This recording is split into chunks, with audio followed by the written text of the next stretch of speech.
Pemuda-pemudi adalah penerus bangsa di masa depan. Banyak harapan besar yang ditaruh pada generasi muda. Salah satunya menanamkan nilai anti korupsi sejak dini. Jujur itu berkata yang benar, tidak berbohong ya sama siapa aja.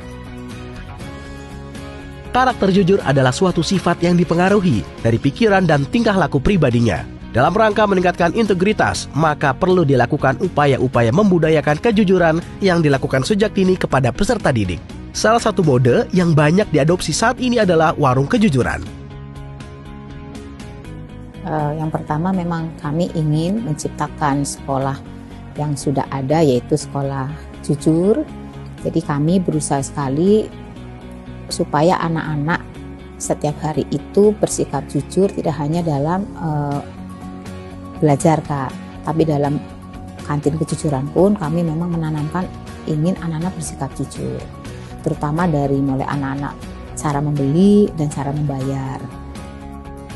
Salah satu poin utama dalam penanaman nilai anti korupsi adalah pembangunan karakter. Sekolah tidak hanya menjadi tempat bagi generasi muda untuk menimba ilmu, namun juga menjadi lembaga pendidikan yang ikut aktif dan bertanggung jawab dalam upaya membentuk karakter siswa-siswanya. Kami sadar bahwa anak-anak kami adalah pemuda penerus bangsa yang bakal menjadi calon-calon pemimpin. Sehingga kami berkewajiban untuk menanamkan anak-anak itu tahu tentang anti korupsi, bisa tahu tentang integritas.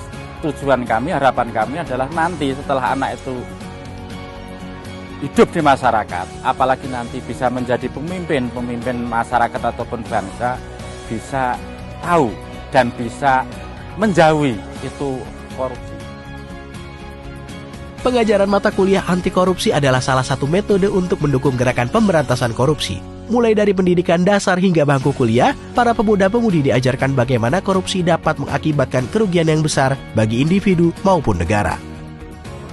Materi anti korupsi itu dibebankan ke beberapa mata kuliah yang memang ujung-ujungnya nanti juga diingatkan ya bahwa proses kuliah ini harus memperhatikan anti korupsi dan sebagainya. Melalui pembelajaran, salah satu yang diharapkan adalah dapat menghentikan tindakan korupsi di masa depan, karena para pemuda-pemudilah yang akan menjadi pemimpin masa depan Indonesia.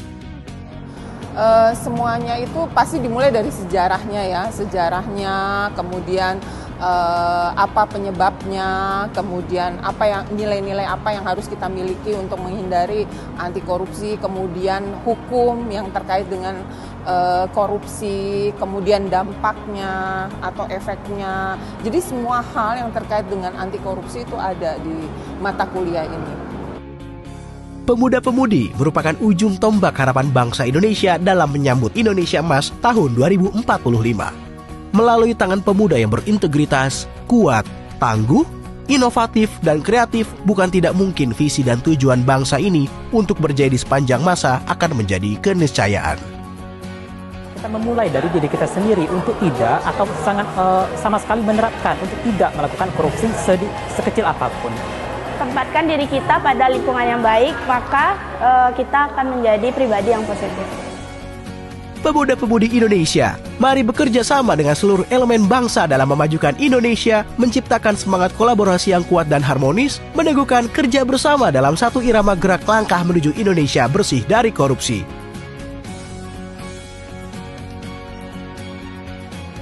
Selamat Hari Sumpah Pemuda, bersama majukan Indonesia. Mulai dari kita sendiri, yaitu bisa berkata jujur dan tidak berbohong. Itu yang paling mudah.